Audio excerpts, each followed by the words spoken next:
How do you get out of jury duty? Tell the lawyers that are asking the questions, I don't want to be there. I don't want to be here. That's what you say to get out of jury duty. And you think it won't work, but it will, because you're being transparent and you're telling them, I don't want to deal with this, right? Like, I'm a sane, rational person, but like in 2 days from now, I'm going to be annoyed that you picked me. I was disappointed when I received the summons to be here, and we're going to let you go. That's what you'd say. I don't want to be here right now. How much does it cost to get helicoptered away from the scene of an accident?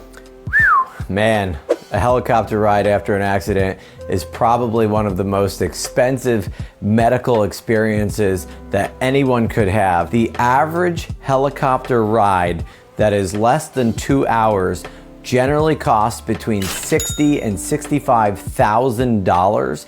Here's the crazy thing about that. No one's paying it, not even the insurance companies. I've never seen an insurance company pay that full bill. They usually pay significantly less, which means in theory that some of these injured people are exposed to the difference or the balance.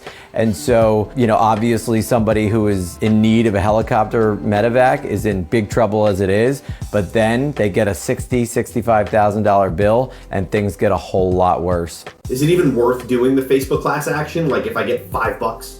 Well, you're not going to get $5. The experts think that most people will get a couple of $100, or as they said, triple digits. There will be some people who get less than $100. The real factor is going to be for how long you used Facebook during the applicable period, which is May 2007 through December 2022. For those people who used it longer, you'll get more money, and the people who used it less frequently will get less money. If you're gonna sleep in your car after getting drunk, here's how to avoid a DWI. First of all, get the keys out of the ignition. You really should not have the keys on your person. Put them in the trunk and sleep in the back seat. This way, there can be no claim by the arresting officer that you were probably going to get behind the wheel or that you were just recently behind the wheel. I represent a lot of people every year who get charged with DWAI or DWI here in New York when they're sleeping behind the wheel.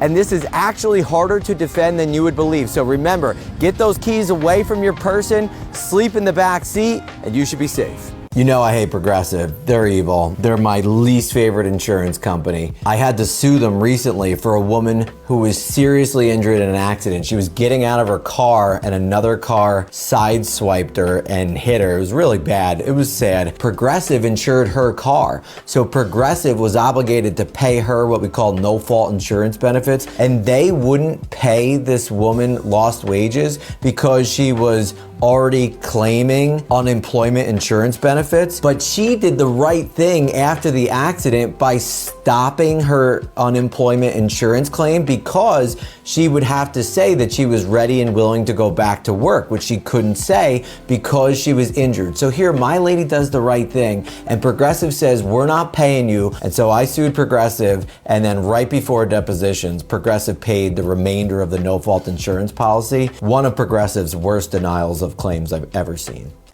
I sued a 9-year-old kid and won. Now, before you jump all over me, let me quickly tell you about the case. I represented a woman who was driving. The 9-year-old kid rode his bicycle out into the road. My client avoided hitting the kid, but in doing so, she rolled her vehicle 3 times and sustained serious injuries.